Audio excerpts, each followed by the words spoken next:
سلامونه درنو لیدونکو، نن درته د پنه ډک داستان لرم. تمه ده تر پایه یې وګورئ او زموږ چینل هم درسره سبسکرایب کړئ. یوه ورځ پلار او زوی ښاري بس ته پورته شول.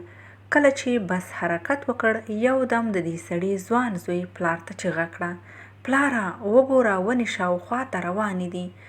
سپین ږیري پلار په ځواب کې ورته موسکی شو. څنګ ته ناست مسافرینو په تعجب سره 25 کلن ځوان ته کتل چې ولې ځوان هلک د ماشومانو خاصیت لري. یو ناڅاپه دې ځوان بیا چیغه کړه: پلاره وینې، ډنډ، څاروي او وریځې ټول یو ځای موټر سره روان دي. خلکو په حیرانو سترګو کتل چې ولې ورته پلار څه نه وایي.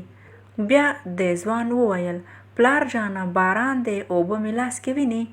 څنګ ته ناست ښځه او میړه نور حوصله ونه کړه او سپین ږیري ته یې وویل: تاسې ولې خپل زوی روغتون ته د معاینې او علاج لپاره نه وړئ؟ سپین ږیري په ځواب کې موسکی شو.